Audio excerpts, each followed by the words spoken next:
Greetings everyone, Sternguard here. We are finally back with our advanced guide to the races in Warhammer 3 Total War. And sadly, we must start covering elves. And we start with what I believe are the best elves, um, that being the Dark Elves, with the help of the most esteemed Danican. Can you please introduce yourself, Danny? So obviously, a dwarf main can comprehend that elves are superior, but he's right. The dark elves are the best. And I'm Danican or Danicatrop. You probably see me playing from time to time. Maybe I played against you specifically. I do play a lot. So today I will explain to you why dark elves are just the best. Period. Not elves or anything. Just the best faction in the game. So as we can see, we do allow wrong opinions in this channel, but that is fine. We are an inclusive bunch here at the Rat Clan. So let us begin with what what's the deal with Dark Elves? Why would I want to play Dark Elves?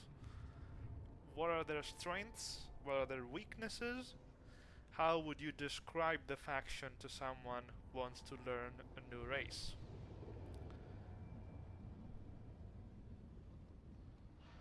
Um, so the dark elves are interesting in a way that they're very close and personal, but in an annoying way sometimes.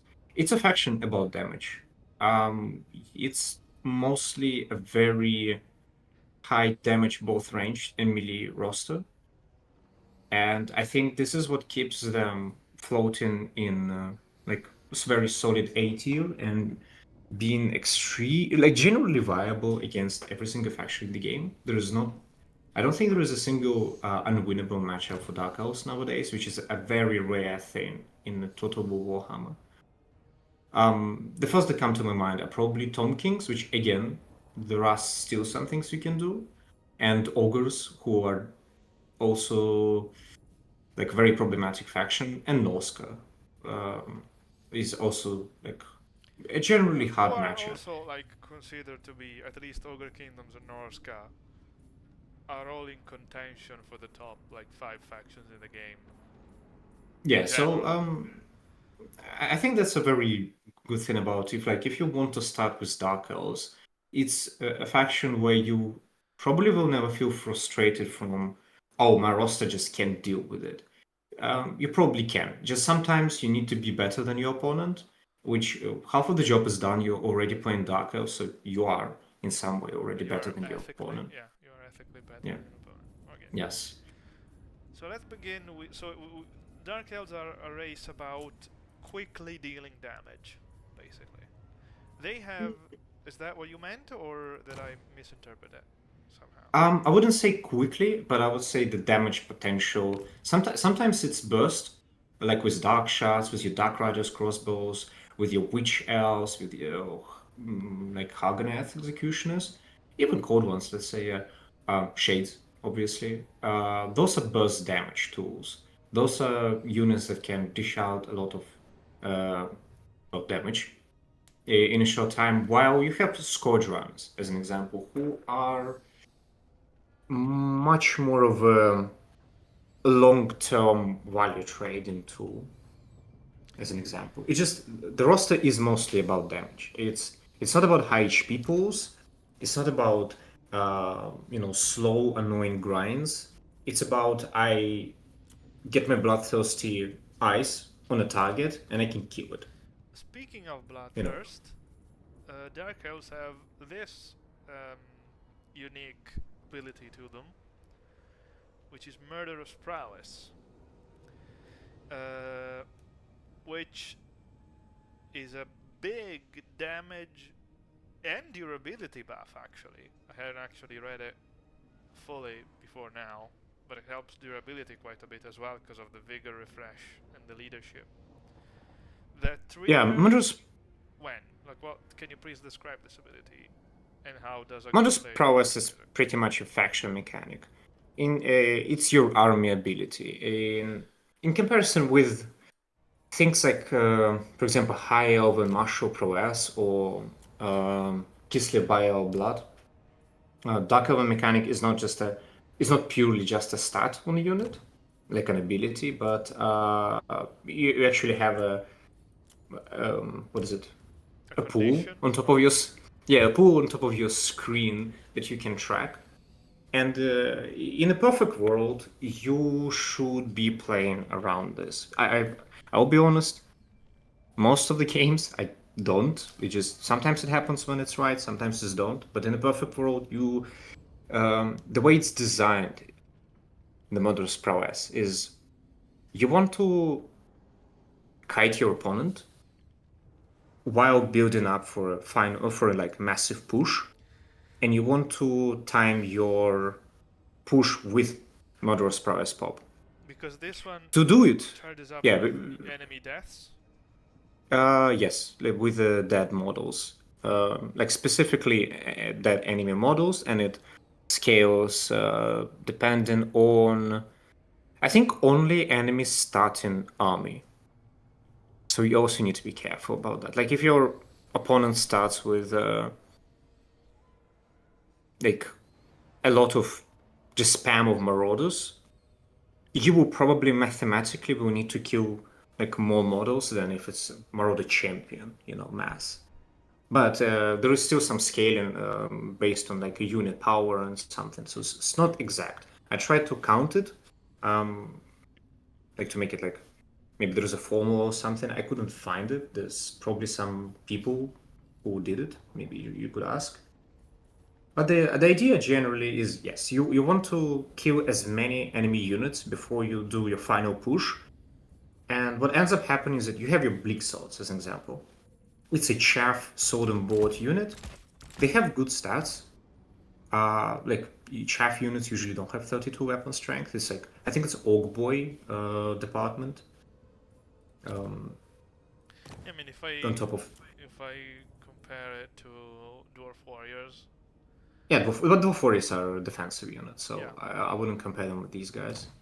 Like I think Orc Boy, Marauder, Empire Swordsman. That's okay. Orc Boy have more weapon strength, but they don't have as much stats.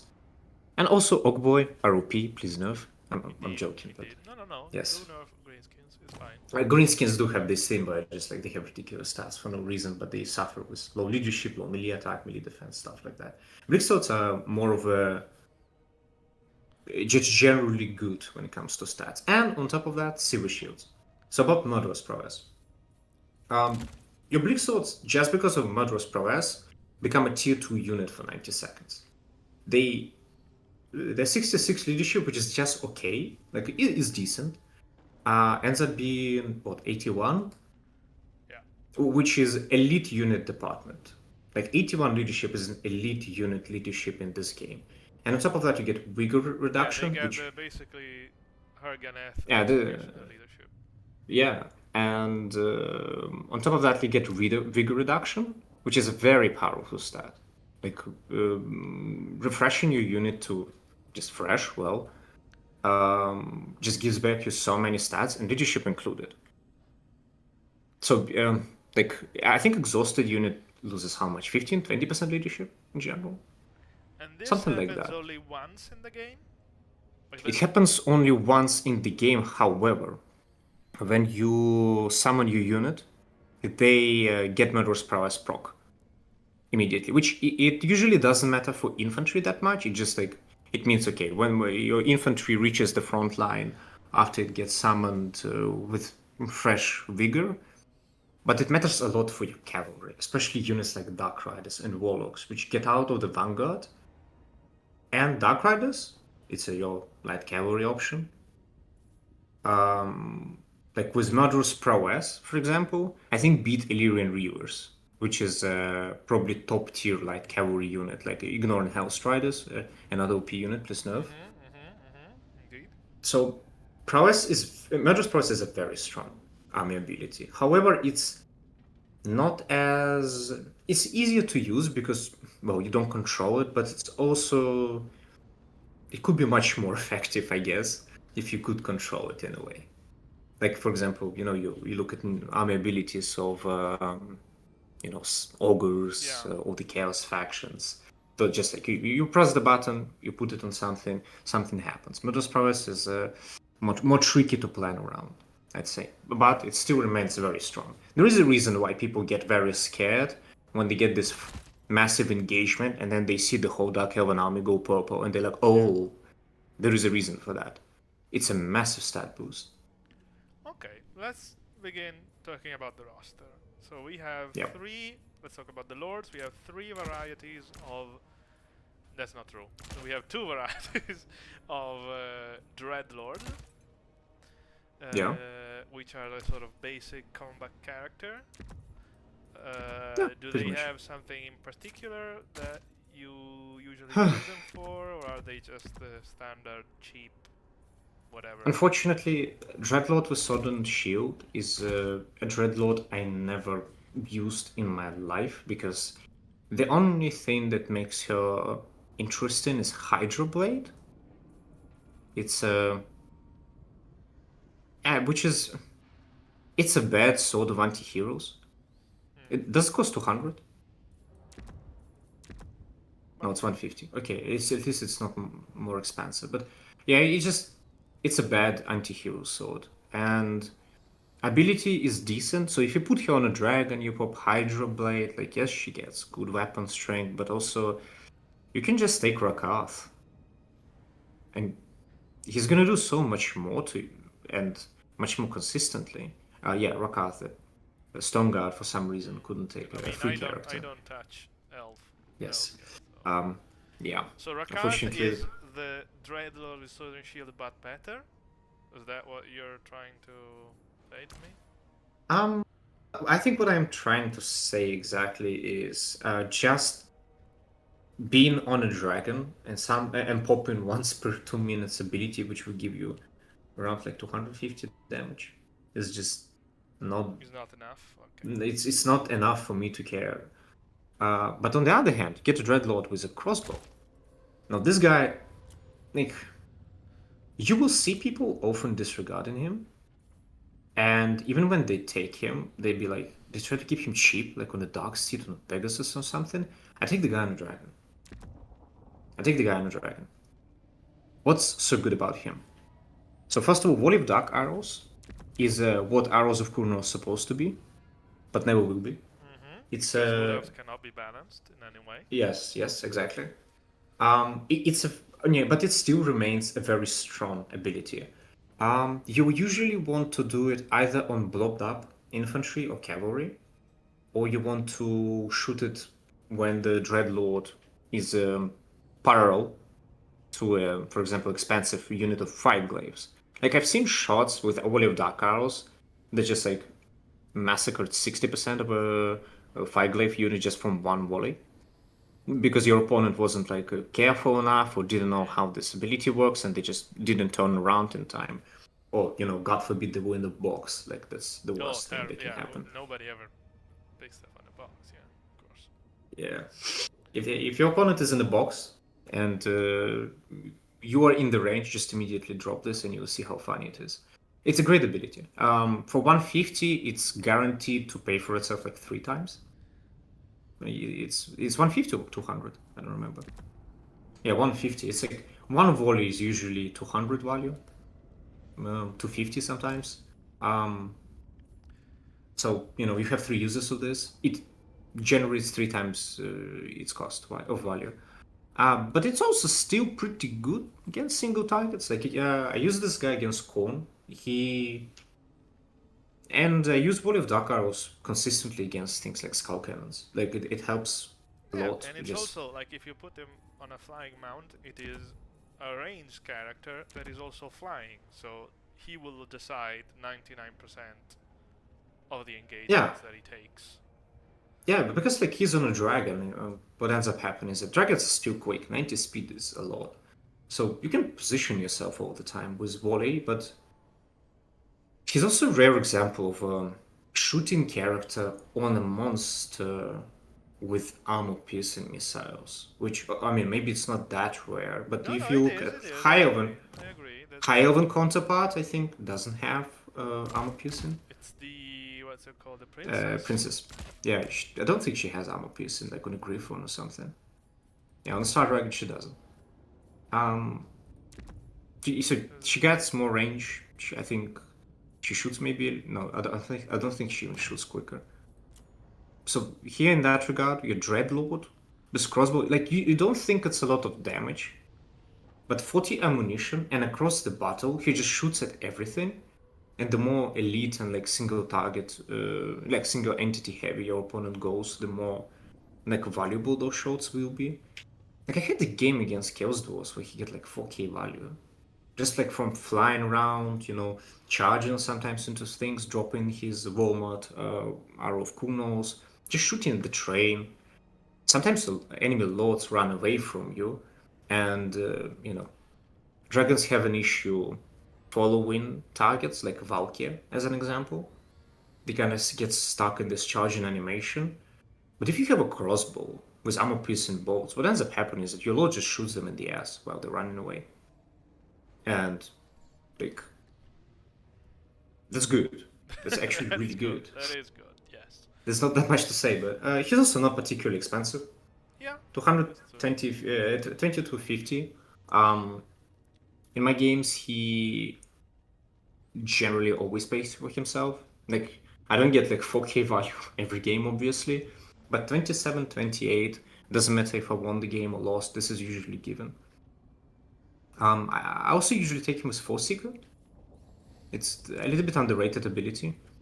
But coming back to Murderous prowess, there is one little issue with it. When you are on a dragon, you lose Murderous prowess. Unfortunately. Oh. Rakath like it's is bugged? no, it's not a bugged. I would think it's bugged, but Rakath is the only one who has it, so I think it's intended. You lose Murderous prowess because dragons, and I think Manticores are counted as well for Beastmaster, are not like your character, obviously. So the fact that I mean your Dreadlord gets cane voices whispering in his ear doesn't really help his dragon to get more bloodthirsty in a way. So I think it's intended that Rakath is the only one who can kind of share the vibes with the dragon. Dreadlord loses that, which means he never gets the vigor replenishment during the battle. Force-Seeker helps out with that. And Force-Seeker, well, it sometimes just gives you that speed boost, which is necessary to disengage from something. Or to catch someone. Just for 100. It's, I don't know. My personal opinion, Force-Seeker is really good. Dreadlord with crossbow is also really good. Take him in the games where you will start the game by kiting, but then you want this like single target terror piece with breath attack. Dragons are just good against everything, really. Yeah. So, yeah, just a great guy. I love him. The Beastmaster, the High Beastmaster. I'm sorry, not a normal. Oh yeah, he's high, please. But there is no normal Beastmaster. Oh, there is. Okay, it's a funny thing. Okay, I thought there was. Isn't this one? So Beast? No, he's a master. He's actually the master is a mini Dreadlord, not a mini Beastmaster for some reason. Yeah. So Beastmaster. He is. He's good to the point where some people just consider him a staple lord, like something you take into every matchup more or less. Not because he's like insanely overpowered or anything. It's just like he's always good. You always take him on Scourge Chariot. He deals like on that thing. Well, he's first of all Chariot, which is decent. But his ranged attack just like super strong. 700. Like, with 36 ammunition, yeah. But we were talking about Dreadlord with a crossbow. Like this guy, he shoots much better. He's obviously not a dragon. Like those are different laws with different like ideas behind them and what they're supposed to do. But Scourge Runner, High Beastmaster, very solid. 1200 is also very cheap. So if you take him bare bones, he's like more or less guaranteed to pay for himself with those ranged attacks, especially if there's like a lot of large targets running around. Now looking at his kit, Beast Slaver, is a good ability. You don't need it on Scourge on a Chariot. It is a very solid ability. Just like you don't want him to fight large targets in melee on Scourge Runner. Stand Your Ground is for now very underwhelming for everyone. Yeah. So we ignore it. Whiplash, on the other hand, is something people ignore. And I think it's a bad idea because it's a very powerful buff. You drop this in on your cold ones, and they start ripping things that usually they have troubles with. Like, you can just do tests by yourself and like check how cold ones do against something like, I don't know, Minotaurs, with and without Whiplash. And you'll see a massive difference in performance. Especially you can catch your opponents off guard with your, like, because they'll throw their Minotaurs at your cold ones, thinking, okay, it's going to be an easy trade, it's going to be fine. Then you pop a Whiplash, maybe some magic ability, and holy moly, your cold ones just like start hitting like a truck, which is already high damage unit. It also increases their charge speed, the cold ones specifically, which cold ones, they're slow unit, which is counteracted by the fact that they have a very high charge speed. And this charge speed increase will only reinforce that and will help them out to get the targets they really want to. And 21 seconds is not a lot, but because it's a calf, Yeah, you the usually use it on engagement cold usually, ones. yeah, 21 Yeah, seconds is plenty for a cav. it's more or less fine, yeah. Let's talk His other thing about. is, he still has items, Oh, yeah. sorry. Tormentor Sword, Yeah, Tormentor Sword is just good. Great, yeah. It's usually just great. Every time you see it in the roster, it's a good ability. There's nothing else to add. Especially High Beastmaster is inherently a kite character. So being able to... It's actually one funny point about Dark Elves, which I think is good to point out right now. We're not purely kite faction. We're not purely melee rush faction. We can do 3 things at the same time throughout the game. And this is why, like, your High Beastmaster, who is inherently a kite character, pops up his Tormentor Sword for a different reason, because he's also a very quick chariot, and now you use it offensively to catch something so it can run away from cold ones, for example. I see. Well, yeah, I Yeah. get it. It plays into more than one style, I guess. Yeah, it's important thing about Dark Elves. Yeah, just don't think about them ever as like a purely kite faction. It's not. It's you can play melee rush very successfully with Dark Elves. Just don't do it all the time, and sometimes mix things up. His another item is Feather for Talk, which is like, it's not a bad item. It's just like I don't think I've ever used it in my life. It sometimes can be useful. I guess if you are very worried about, let's say you're fighting Zinch, and that thing would help a lot with cleaning Furies. For example, Doom Knights try to land on your character, and well, it cuts melee defense a lot, actually, of melee defense, some armor. So I don't think it's a bad item. It's just personally I never used it. Manticore Mount is not good. I don't think it's even like just bad by default.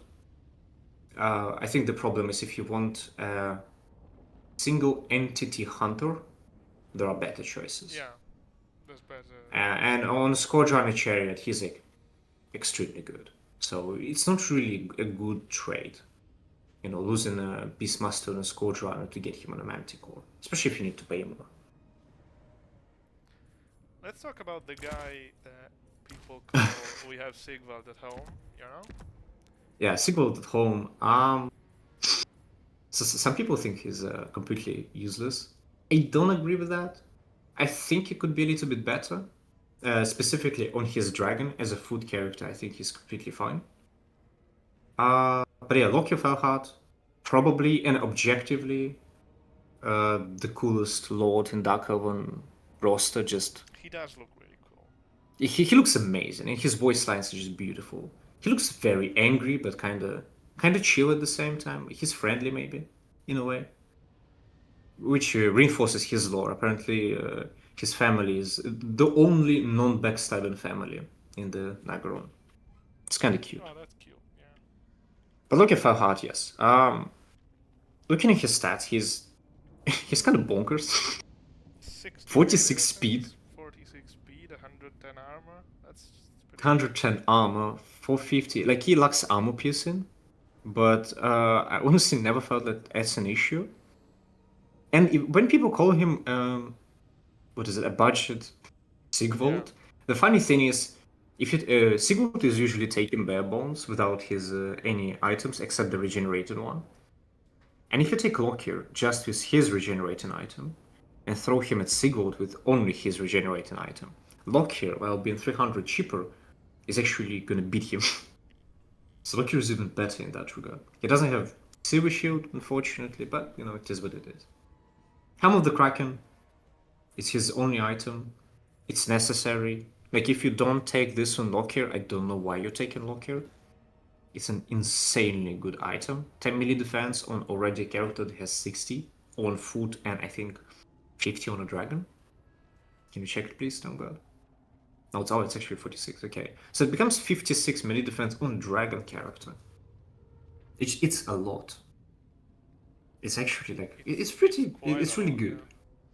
Yeah, and it gives you regeneration on top of that, which is it's not massive regeneration, sure, but if you're careful and Lokhir doesn't like receive any burst damage across the game, he will slowly recover his health.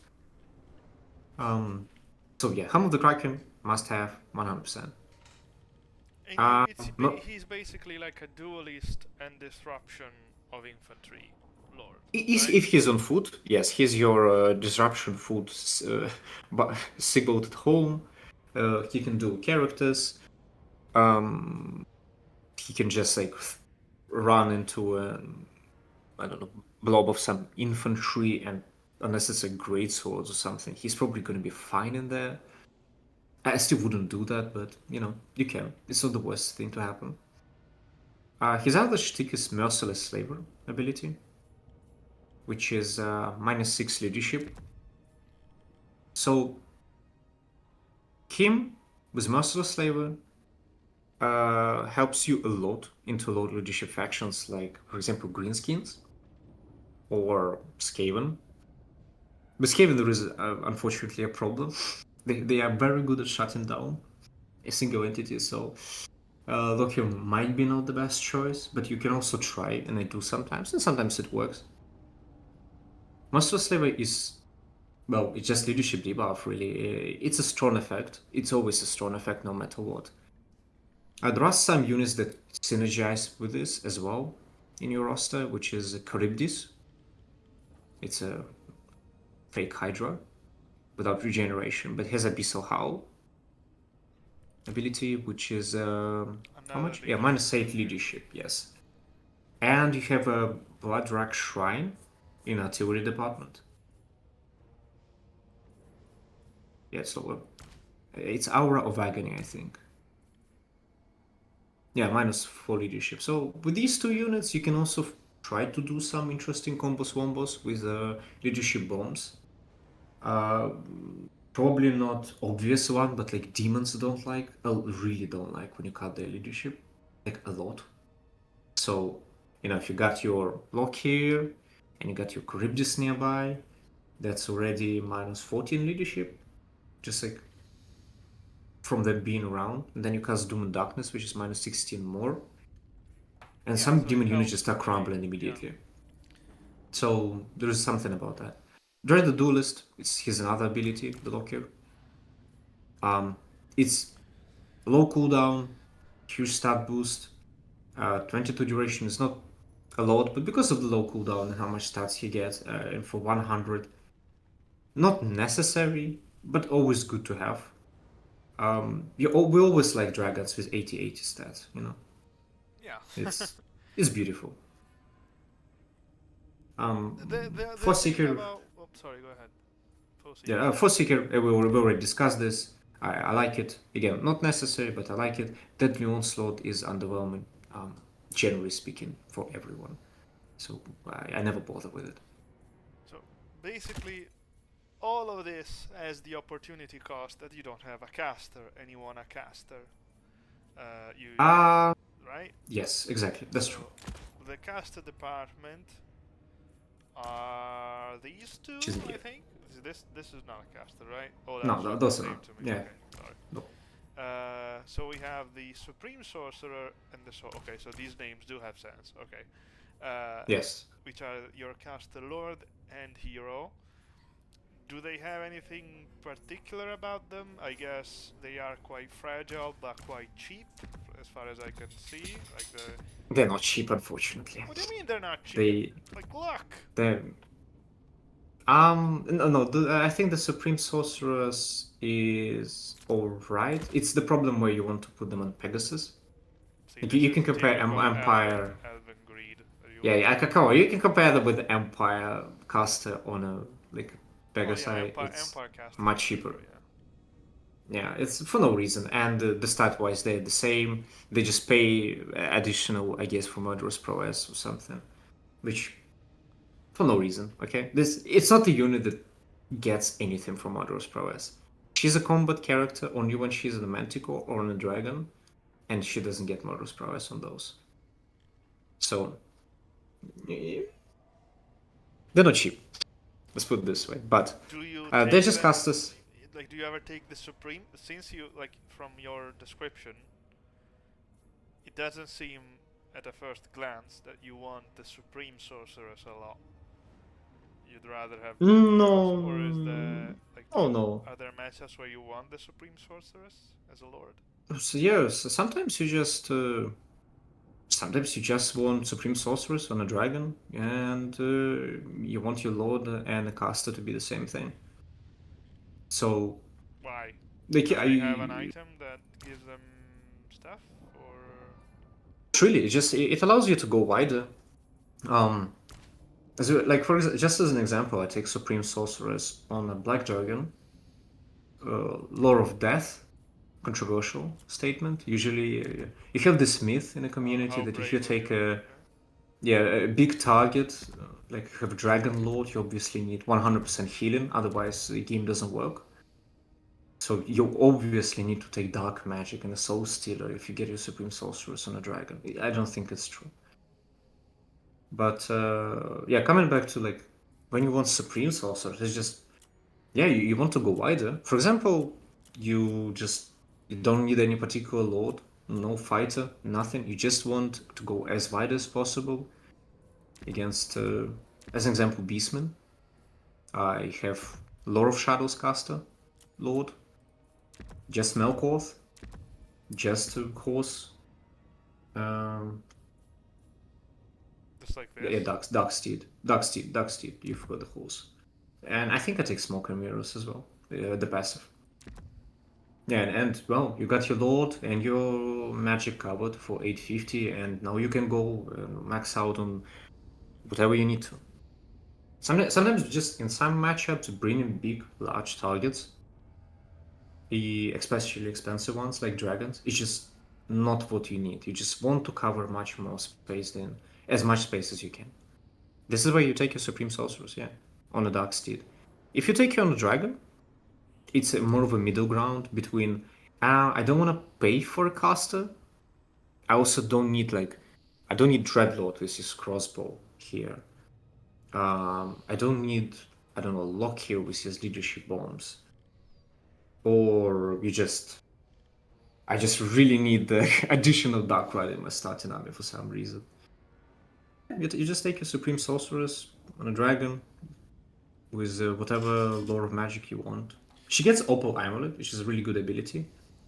For example, it helps against Zinch and Demons of Chaos a lot because those factions sometimes really want to snipe your lord, and Opal Amulet helps with that. You just press it, and an enemy ability just deals less damage, nothing else to add. It's a good item. You probably should always take this if you take your on dragon. What can you tell me about Malus Darkblade? He's sad. I don't think I've ever seen you use it. I mean, I tried sometimes. There's some There are some games. He seems very, Yeah, very expensive to me. Is yeah, that he's very expensive. Malus at this point in the game it's 6.2 after the hotfix, massive hotfix for a multiplayer. He's underwhelming. He's expensive. His best case scenario is opponent which wants a massive blob fight, like really wants it, and at the same time they see that you have Malus and they still want this blob fight, which which you see it relies a lot on your opponent. yeah? As a single duelist, like he can probably with his region outgrind even Skulltaker, I think. But I mean region, and then he's gonna pop that Zaka ability. The big, yeah, the big. Hero. But it's like he's on a cold one. Animations are janky. He's gonna stack into like I don't know 1 unit of hounds or something, and you have your 2150 load with 5k HP, and he can get terror routed, which lost me some games. Okay, so Like I had the mouse, yeah, just receive a lot of damage, burst damage, and then the terror pops and he just runs away, gets followed by I don't know Wolf Raiders or something. okay, so He just never we pops don't Zaka. like Malus. We don't like. We sometimes we can appreciate Malus if he's gonna get some love in the future, but he has strong abilities. He has actually like 5 of them. Let's start with the item, I think. The Absolute of Cain, very simple. He gets a massive heal between and funny 5 damage resistance for some reason. He can use it only when he's in melee and he has leadership, which I mean obvious. But it's a good regen. There's nothing else to add. You always want him on a horse. You can probably meme and take him on a foot against dwarves, but in reality you can do anything to dwarves. It doesn't matter. Yeah, they need help. Yeah, but yes, Sternguard, they need Yes, help. they need help. I need help. Yes. So yeah, you can probably take him on a foot like, against dwarves or something, but usually, yes, if you take Malus, you always take him on his spite and with Warp Sword of Cain. All the other things that make him unique and interesting are already included in the price, which he has 4 abilities. One is Demon's Curse. It's a solid AoE debuff for good duration. It's a big one. Like minus 24 melee defense, minus 10 leadership, it's a lot. The problem is, as I mentioned, 35 effect range on the cold one character. On the cold one character, is just gonna get stuck somewhere. It's not gonna affect as much units as you want. But you know, if you get that sexy blob fight, and he's exactly where he's supposed to be, and you pop it, it's a big debuff. It's solid. And the blood price, his second ability is. Can you please show it, Mr. Sternguard? Yes. Aegis helps him to duel. 22 duration is problematic, even if you look at these numbers, like, 60% weapon strength and armor piece weapon damage and 20% damage resistance. Those are good numbers. Duration 22 means he's gonna hit like probably twice, 3-4 times. Yeah. Yeah, two times in the like 2 times usually 3-4 times in the perfect world. So like yeah, you should. It's free. Like you already paid for it, no matter what. So yes, if you have a pure duel and fight, just pop it. Now his strongest abilities. So Demon's Curse and Blood Price are his 2 abilities when he's not in Zarkon form. Then you can transform into Zarkon. Your HP pool is replenished, like fully. You have a new regeneration bar. You have full HP again.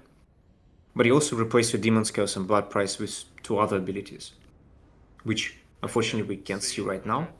Yeah, we can see them right now, but one is a massive. It's like how to say? It's like Soul Stealer in the Dark Magic. Yeah.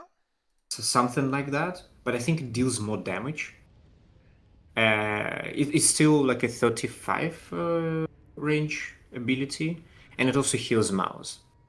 So I don't remember what was the name of it. It's a very strong ability. I think Demon Curse get replaced by it. And the other one is just a massive, like, he pretty much blows up or something, which also deals a lot of damage, like infantry. It's a new ability instead of blood price. So in general, for now, he's cool, he's emo, but that is not the most competitive pick. Yeah, he's definitely not the competitive pick, but he's not useless. It's not like he doesn't do anything on the battlefield. You probably can try out and find a matchup where he's a very solid pick.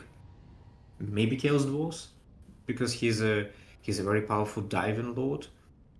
Maybe into something else. It's on you, but overall, yes, he's not close to competitive, but it doesn't mean that you can find some competitive matchup and build where he's gonna work. That's what I'm trying to say. And you still will need to be very careful with him, even in that regard. And you need to enforce your opponent into some situations, which is a massive block fight. So it's just hard to navigate him. And he's expensive, damn, 2150. I mean, it's hard to say that he's expensive because you can make some scenarios where he really like pays for himself and even much more. So I No, guess he needs some love, but I'm just yeah, not sure what. I think he does. Even like a small cost decrease would probably be enough. Maybe. Hard to say. No, Crone Hellebron. The one day the Crone Hellebron will become viable. It's gonna be a happy day for me and for whole humanity. Mm-hmm. Very low HP pool, high stats, good damage. Unfortunately, not a single mount where you can realize the damage well. Manticores have janky animations. Horses, well, it's just a horse. And when she's on foot, she just becomes extraordinarily squishy. Cauldron of Blood needs some fixes. Like even Hellebron on Cauldron of Blood just doesn't do any damage. It's very expensive. It doesn't have anything interesting going on about it except the one really cool ability, but that's it. And If you want to use her, she's what? She like what's her point? What she's a semi-support, semi-duelist character. That's her shtick. That's her whole purpose. Her support features are defined by Gaze of Cain ability. Um, it's in 35-meter range. Units get decent stat boosts. Unfortunately, they need to stay in that area to have it.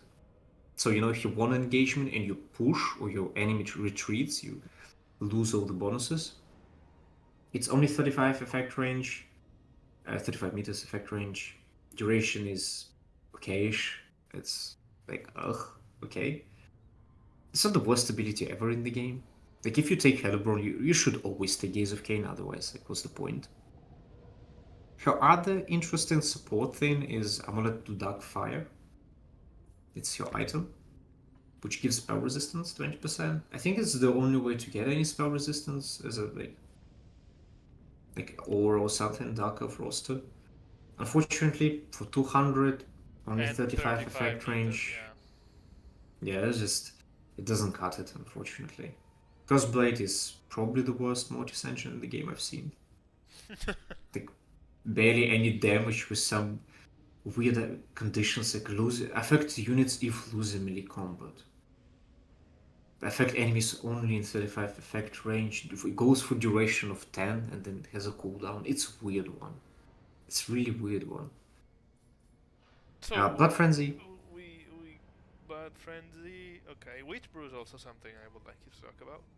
So Blood Yeah. Frenzy. Blood Frenzy is, well, just the longer she stays in the combat, the more buffs she gets, which is also a little bit underwhelming. And the fact that you need to stay like for 3 minutes, no, not three, like minute and a half to get the full bonus. And its vigor reduction is nice, sure, but the thing about the characters like this is that you want to usually cycle charge them. Like, you don't just want to stay in the combat with a squishy character like this without disengaging for a minute and a half. She's probably gonna die randomly from, I don't know, Goblin Spearman poking at her or something. So, like, Blood Frenzy doesn't seem that interesting to me. Heroic Killing Blow is just... It's a bad sword of anti-heroes, unfortunately. I don't know why this ability exists in such way. And for the same price as sword of anti-heroes, it has less duration, longer cooldown. I don't know. You definitely should take it. Witchbrew, on the other hand, duration again is not the highest, but get more melee attack, even more damage. But looking at this, maybe it's not good at all. Maybe you shouldn't take it as well. Isn't Rampage Because like super good though? Like, isn't Rampage? no, it's you're rampaging yourself. Yeah, I know, but you get like you rampage yourself and become a blender technically, or is it just not enough of a buff to yourself? No, it's not enough of a buff. Like, yeah, duration 24 seconds. It's just like I gaslighted myself into believing it's a good ability. It's just the Witch Elves and Infantry unit have the same Witch Brew, and the way it works on Infantry unit like Witch Elves is like it's really, really, really good. But on the characters, yeah, that doesn't seem actually interesting at all. Well, Yeah, you can see my experience with Hellebron. Yeah, you can see my experience with Hellebron. I used her once in my first multiplayer game, and I realized that there is a reason why she's so cool in campaign, and the reason is she has regeneration in campaign. In multiplayer, she's extremely squishy. Now let's talk about the. Before we go to Morathi, can you please pop the Cauldron of Blood? Oh, the mount, yeah. The Cauldron of Blood, they're underwhelming right now, but they do have a very interesting ability. It's called Fury of Cain. It's the first one. Again, it's something that you can drop on your any unit that you have, and it could be a cold one, for example, and it's a similar thing with Beastmaster and his Whiplash, where your units, just like your units of cold ones specifically, I think it's the best usage for this ability. The cold ones, it just becomes like starts performing a much higher tier. Yeah, so basically it's not a magic or anything. Just to like explain to people who don't know, is that you lose control of a unit directly for a little bit. Yeah. But you ideally buff its stats so much that it wins fights that it is already in, that it should have been losing, or at least wildly affects the fight that it is already in. Yeah. So usually Cold Ones is the best target because they already have good weapon strength, and because it's cavalry, they tend to win their engagements like in this time span, 25-30 seconds. So like if there is any way you could use the Cauldron of Blood, it's probably to help out your Cold Ones to win those specific engagements somewhere, but I don't think it's enough to make it a viable, interesting choice that you'll be happy about. Just take Beastmaster with Whiplash. You're gonna get more. Master is actually really good. Okay. And now the Morathi. Morathi. Yeah, she has a nickname. Which is? Milkoth Bot. Wow. Yes. Her main shtick is, yes, you put her on a Sudafed, you take Life Leeching, Great Danican Conduit, and just spam Milkoth. That's her whole shtick. All her abilities and items are not interesting, except Wand of Karaidon. Yes, for 200 you get 2 bound, what is it? Doom Bolts. Not upgraded ones, just the basic ones. You probably should always take it, but yeah. The whole shtick of Morathi is just spamming Malkos. It's a lord that you use to punish your opponent's cavalry, and it's a lord that is purely about the value trading gameplay. She has decent melee stats, but like, please don't drop her in a melee combat for no reason. Please don't do that. Like, she can die very quickly. Basically zero armor and less than no HP. Like, yes, just. Usually I see people taking her with a kit like Malkoth, Power of Darkness, Soul Stealer, sometimes Speed of Shades instead. Yeah, because she has like a mixed lore, right? She has like. Yeah, it's Dark Shadows and Death. Wow, that's. Yeah, she has 3. mean, ideally, all of these sound great spells. Like, well, not Soul Blight, but like, Yeah, well, every single spell is yeah, actually good here. I accept Soul Blight probably. yeah. Even Soul Blight is not the worst one. Like, okay, Soul Blight is not the worst one, but specifically on Dark Elven roster, there is a reason it's Warlocks. Soul Blight from Warlocks stacks with Soul Blight that you cast, so you have a double Soul Blight, which means the Warlocks just rip Really, things. yeah. Yeah. But again, yeah, here's your kit: Melkoth, Power of Darkness, Pit of Shades, or Soul Stealer, Life Leeching, Great Arcane, Band, Sudafed, and you just spam Melkoth. That's it. That's how you play with her. I don't like her. Some people love her. I don't. I think it's a very boring lord, and I avoid her most of the time. Maliki the Malekith. overpriced. Let's see how. Yeah. Oh, Ah. I see. Um. He's not as overpriced as people joke about him, but like he's a very pricey fella. Um. I take Malekith specifically into vampire counts and sometimes into vampire pirates. Why does he only Um. have a silver shield when his model is like half shield? Like he has. Oh, that's dumb. No, he has a large shield. Yeah, but look. Oh, wait. Also, it's on a Yeah. gold one. He has a silver, bronze shield. I thought it was a Yeah. bronze shield even on foot. Okay, that sounds dumb. I think on the chariot as well. Oh, he doesn't get? Oh, no. That's unfortunate. But yeah. He's usually taken on Seraphon. I do. I don't know if it's a meme. I take him on foot against Vampire Calls because, like, what they're gonna do about the Silver Shield character with 25% missile resistance and 20% physical resistance? Yes. It's a funny thing about Malekith, he has by default 20% physical resistance, which becomes 15 on the Seraphon. He's your combat slash caster character. It's Lore of Dark, which is a good lore, especially when they will unban Doombolt. It'll be a beautiful day to rejoice for everyone. If you say so. I respectfully disagree, but okay. Gaze of Malus as an ability, really good into low armored factions. I take it specifically into vampire counts as well. It helps out cleaning like these massive blobs of zombies or some ghosts, which are problematic if you play Dark Elves and go with Handball-Kite. It's a good ability. It pays for itself. Nothing spectacular or special. It's just decent. His items are kind of weird. You have Supreme Cost a Spell lot. Shield. They cost a lot. Yeah, they cost a lot. Supreme Spell Shield is just 20% spell resistant on himself, which again helps a lot into factions like Vampire Counts, who brings Strigo Lord sometimes and try to snipe your Lord with the double, like, Gaze of Nagash and Spirit Leash or something. And now you have a Malekith with his huge HP pool, with his Fizz resist that helps him to do in duels and fights. And now you have also spell resistance. And then you just pop a Soul Stealer and you heal everything. Beautiful. The effect that cuts the enemy reserves and power recharge is just very low. So don't consider it. Like, don't take this item because of the enemy effect. Take it only because you need the spell resistance. Circlet of Iron, the next item is. Can you? Yes. It's just power recharge. Miscast chance minus 50%. Looking at this, affect allies in range. Oh. And I'm not sure if it's going to affect other casters. I'll need to test that later. But From how it's written, I would assume so.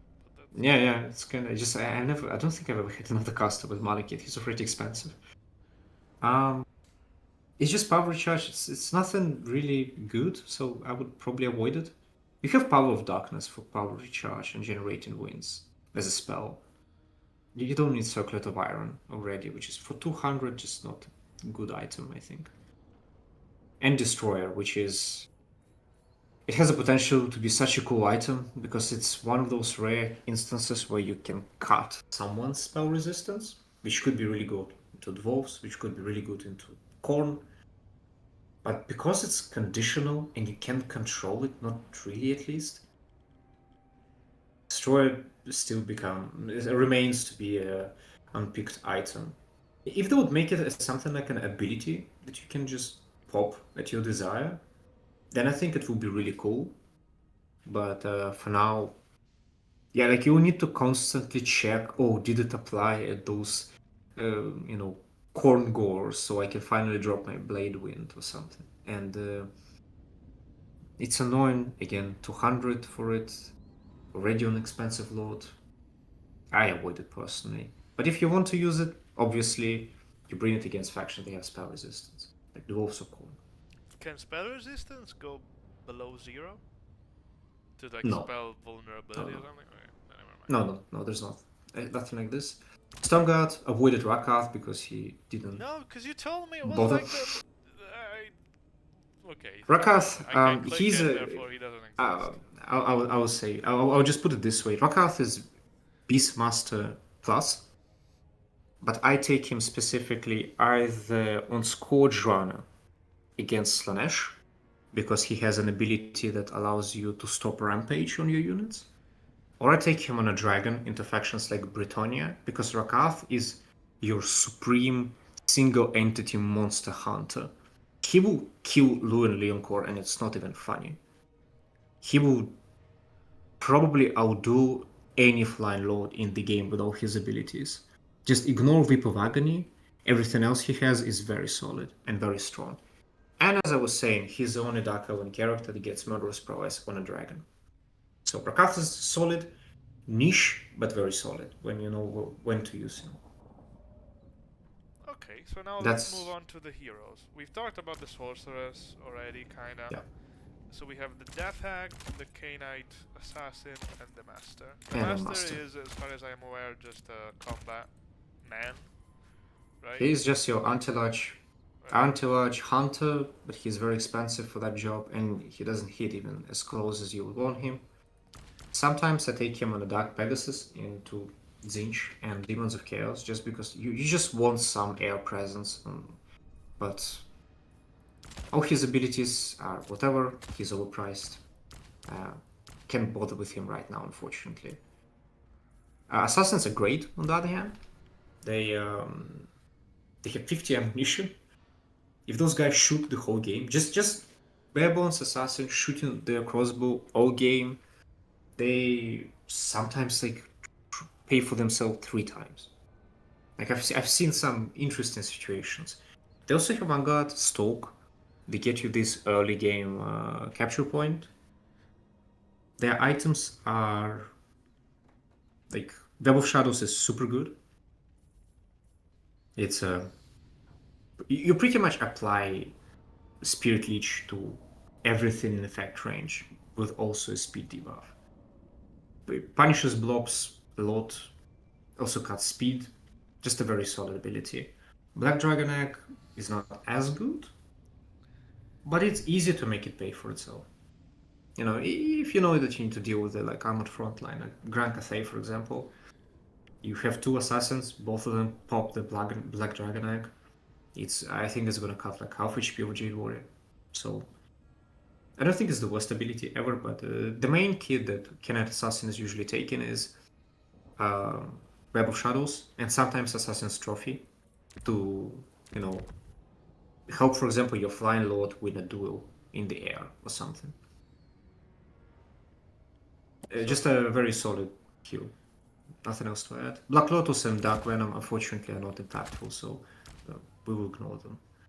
It's one use for very like underwhelming effect. I don't think. Why would you take that?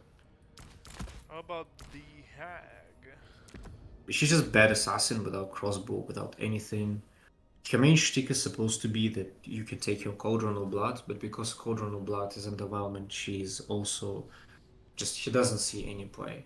Shieldblade is decent debuff, but it's not enough for me to actually take Death Hug. Like, no.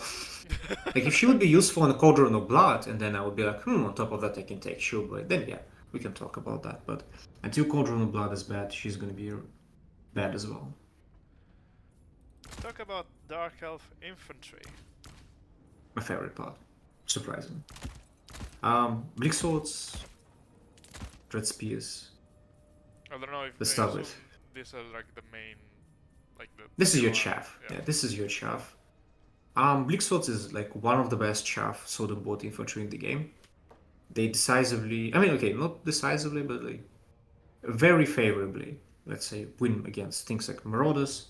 They cut through things like Empire State Troops. They got Silver Shields. Low HP people, unfortunately. We're elves, what can we do? But really good stats, good weapon strength, and with murderous prowess, they start hitting like just above their weight when it pops. There is a reason why 99% of builds people max out on Bleak Swords and then do whatever they want. It is your bread and butter.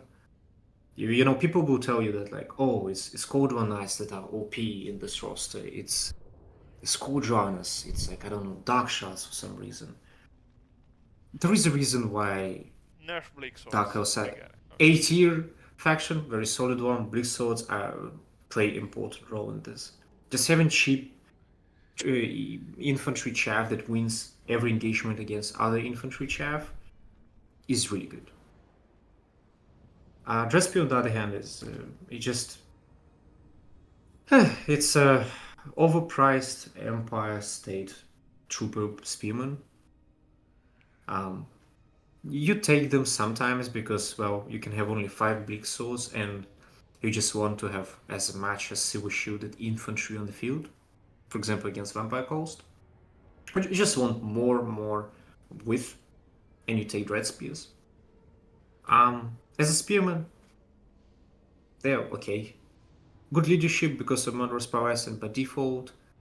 Nothing exceptional again about their stats. Like they're fine. Nothing to sing song about. They're just decent, I guess. Does the ROR gives me something that I want? Is it good? Oh yeah, ROR is actually pretty solid. They got a poison, better stats, but also expect charge defense. Like it's one of those units where you pop them on point, and like opponent needs to bring something very specific to cut through them. Like for 200, it's a very solid upgrade, like getting poison, expert charge defense. So Hellebron, sometimes I take them in reserves, and it's a unit that like I'm fighting against Beastmen as an example, which is a cavalry heavy faction because of the Sentigors. And you just put Hellebron on the point, and they just make this point so much more safe and secure for you to maneuver around. Lovely guys, I do appreciate them. Lovely guys. Good to have around. Yeah, Okay. good fellas to have around. Yeah. We move up a tier with, I guess, Witch Elves. You miss Corsairs. You miss Oh, Corsairs. sorry, Corsairs. Apologies. Um, Witch Elves. And these guys, I guess, are the middle tier of.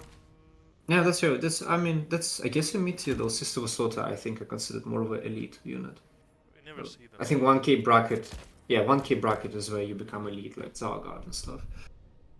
Still didn't get the capture rate increase, huh? Anyway, so I'm right. like Akko says, they're chaff cleaners. They've trade fine into Forsaken because of the armor. They absolutely like rip things below them. High armor means they don't die to burning heads. They don't die to like Cathayan dragon breath spells. Like things that just like punish low armored units. They're solid. If you know that your opponent struggles with armor and you need to cut infantry, you know, these guys will be fine in those matchups. They have one issue, which is they compete with Witch Elves for their role, and Witch Elves are very good. Coming to Witch Elves, very lowish people, no armor at all. Like physical resistance 20, you can consider it doesn't exist. Really? However, yeah, it's nothing really. But you get a unit with very high leadership. You get a unit with very high speed for infantry. I think they're still slower with Forsaken. Please nerf Forsaken. Do nerf Forsaken, yes. Yes. And again, a Witch Brew that we discussed before. And now, while Witch Brew is whatever on the characters, when you pop it off on Witch Elves, you have a 750 unit with like, I think 46, 48 weapon strength and like around 70 melee attack. And God forbid, because don't forget about Frenzy. And God forbid you get a Witch Elf charged with Witch Brew, while they have Murderous Mastery, which is an upgraded version of Murderous Prowess. It lasts for 30 seconds longer and gives you Fear. Which is... Fear is like just nice to have, cool, but it's those 30 seconds of duration which like Witch Elves is a unit that you can actually summon from your deployment zone. They'll get to the battlefield, and they will still have a good amount of time to utilize their Murderous Mastery, because they're such a shock. They're torpedo unit. You pop a Witch Brew, they charge into something, it usually gets deleted. So we love Witch Elves. We need to be very careful. We need to protect and respect them. They don't like cavalry charges. They don't like getting shot. But if they get to their target, full HP, which is usually another infantry, even armored infantry, they don't really care. They cut through dwarf warriors like it's nothing. Please don't think that they struggle against armor. The only armor they struggle against is like chosen level armor, which is good unit. Love them. The Regiment of Renown, high stats. They get terror. Yeah, what do they get? They just get Terror, terror. I Yeah, guess. yeah, just terror, and I don't think it's enough to like. You usually can. I mean, sometimes okay, sure. Sometimes you just want to pop a terror on an infantry unit. It's always good to have at least one terror source in the game, and maybe for some reason you don't have Dragonlord. Maybe you don't have 800 to pay for a Manticore, and it's like okay, you know, I have my 250. I will spend to get at least a Witch Elf with terror. I don't take them very often. Maybe I should. 250 is not a very pricey upgrade, and terror is nice, but there's nothing like exceptionally interesting, anything exceptionally interesting about them. How about these guys? The Sisters of Slaughter. Defensive by design, grindy infantry unit with no armor and 90 mass, and still kind of low HP people. There is, unfortunately, they are underwhelming and they're very expensive for what they do. So we I don't use like them. We don't like them. Some people use them into dwarves. I don't think it's a unit you should ever bother with. They perform the worse than Witch Elves. They're grindy by their nature, but with such low armor, I don't think you can grind well. Let's talk about the cool stuff. Let's go, yeah. Arganetic Executioners. Bones. Hot take, the best greatsword infantry in the game. Price to value wise. ITP, massive weapon strength. Like just by default. 46 weapon strength is a lot. This is like a great weapon level weapon strength. You add on top of that the fact that they have a good anti-infantry, I think it's like 16 or something. 14. No, 14. Yeah, okay, it's just decent anti-infantry, but you know, it becomes 60 melee attack and 60 weapon strength into infantry with that huge charge bonus. Don't look at them and think, oh, it's a great sword unit, I should use them against infantry. Like, you can throw them at blood beasts of Khorne, they will kill them. Like, they win one-on-one trade with Chaos Knights if Chaos Knights don't cycle charge them. A very solid unit. Probably still rarely sees the play because of the state of the elite infantry. But when elite infantry will start feeling better in general, these guys will be very close to being among the best in the list. Also, ITP, if I forgot to mention, is very important, especially on a unit with like such high leadership and murderous mastery, which means even more leadership. Like I've seen a unit of Hagen execution with one model still standing and fighting. They're freaky. They're freaky. PROR brings us Guardian, which is an And Frenzy. second frenzy. And better stats. It's not enough for 300, and it makes them very pricey as a unit. You know, 1150 is like, okay, it's fine. 1450 already looks kind of problematic, and the fact that you get like just better stats, Frenzy, Guardian, I don't know who cares about Guardian on elite unit like that.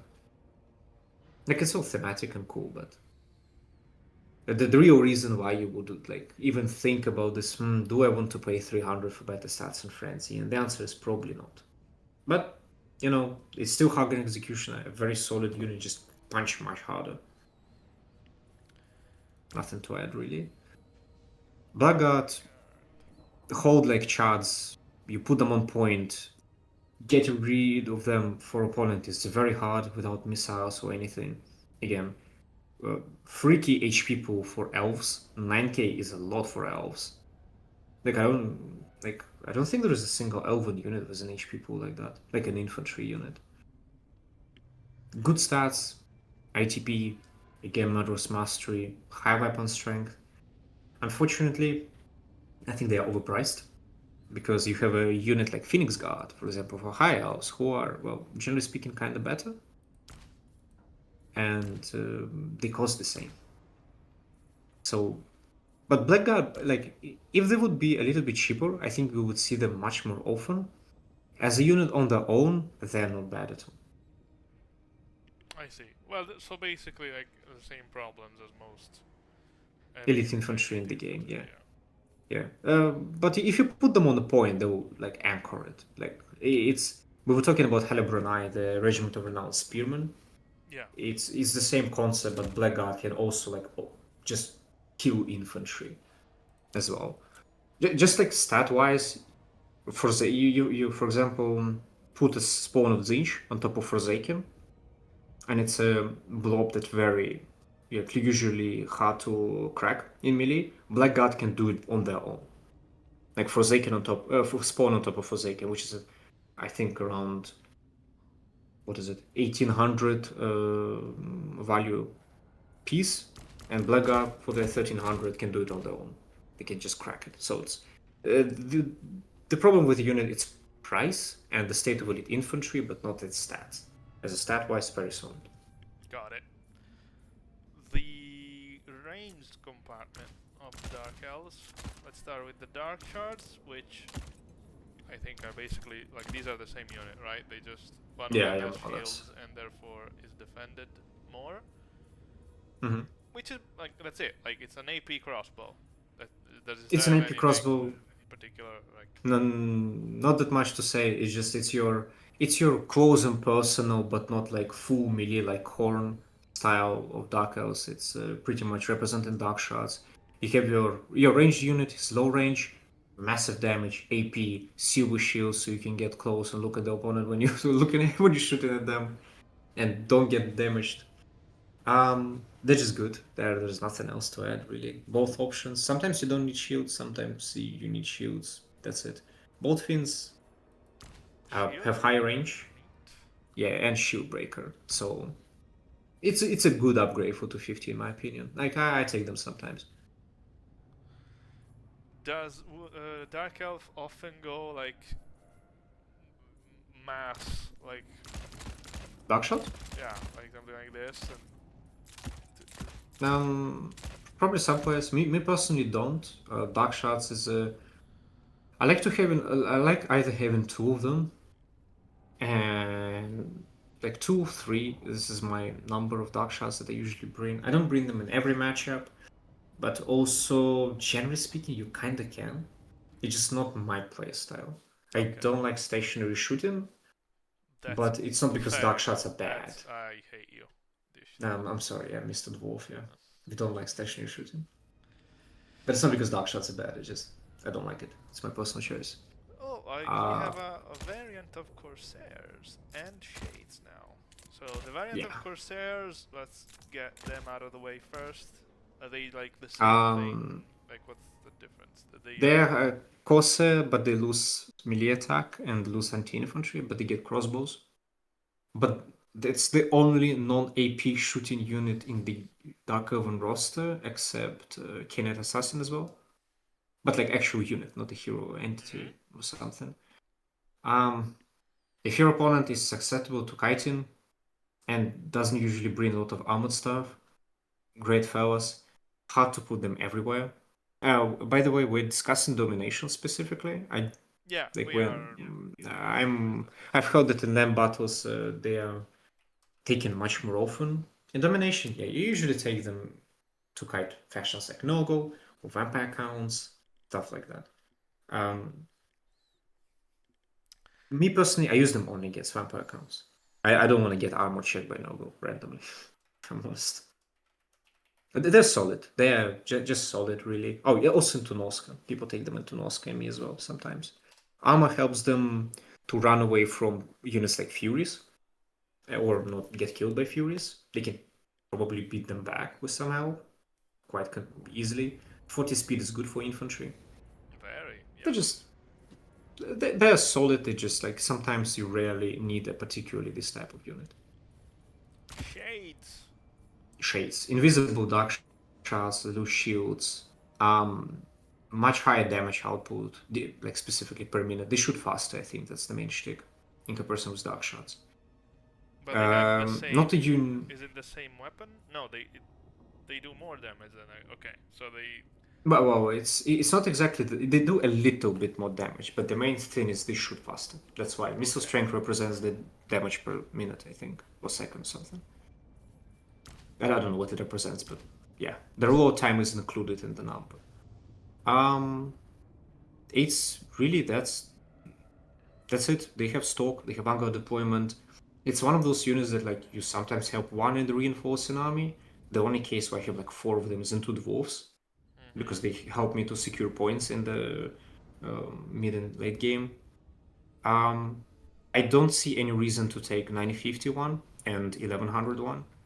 If I take shades, I take only dual swords because 951 is just like it's weird that you are not ready to pay 50 for much better melee stats, like much better melee stats. And the Great Sword variant is just feels too expensive. Yeah, it jumps up a lot. Um, Okay. Damage wise, they're very solid. Like missile strength is, it's one of those like there's not that many units that can dish out so much damage in such a short time. Yeah, you But they're definitely feel squishy. them. Like you definitely Mm. feel them after the second after they pop up. Yeah, but the volley is just never feels good for opponent. Not a unit you should spam. Just be careful with them. But if you want to bring at least one of those in reinforce an army, I think you can in pretty much every matchup. Like, I don't think it's a bad idea or anything if you like them. We go to Cav, which is Dark uh, Riders, probably somewhat of a like from controversial. someone who doesn't play Dark Elves. I fear the Dark Elf Cav a lot. Like I would almost go as far to say that they are amongst the best Cav in the game, but that might be just me.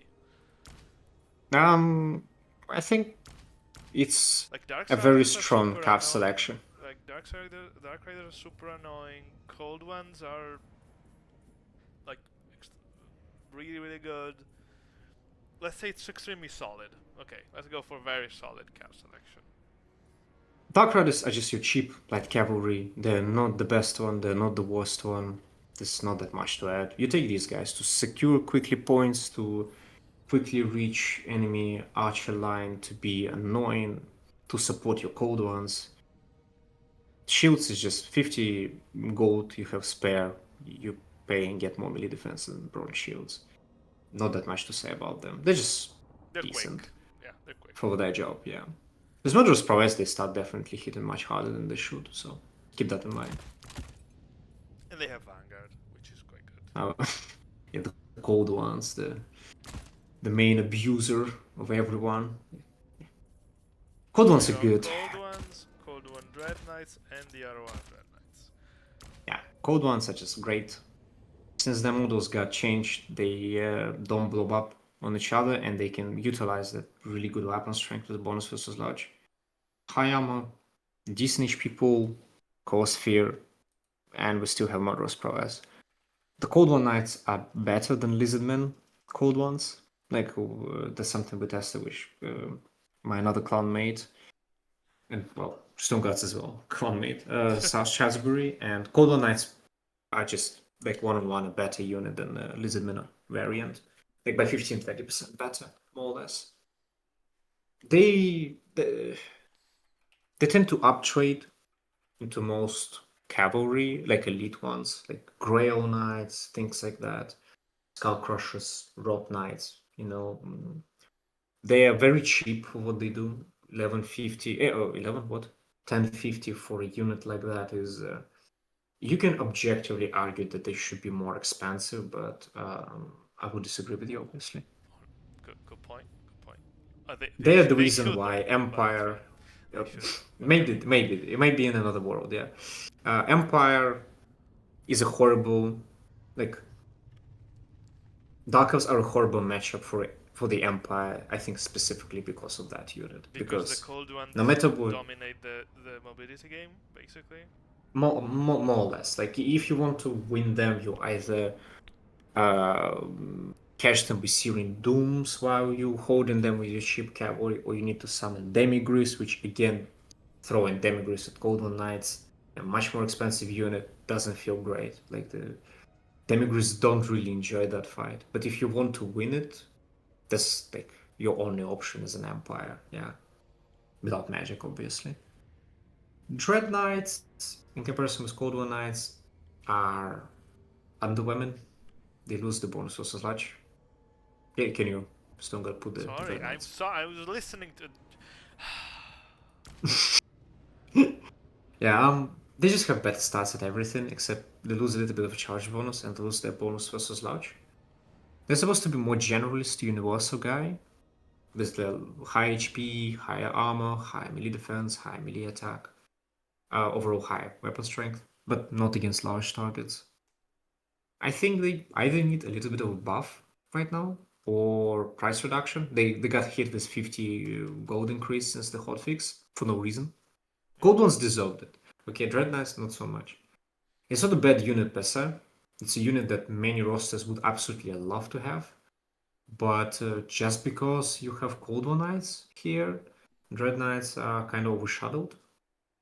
But if your opponent's army struggles with armor, like especially mobile armor, and you need that armor piercing generalist, I think the Dread Knights would be a solid choice. They are. They are by default and in their core a good unit. The Regiment of Renown, better stats, but you get terror. Usually, if you see Dread Knights on the battlefield, you see specifically Knights of the Airborne Claw.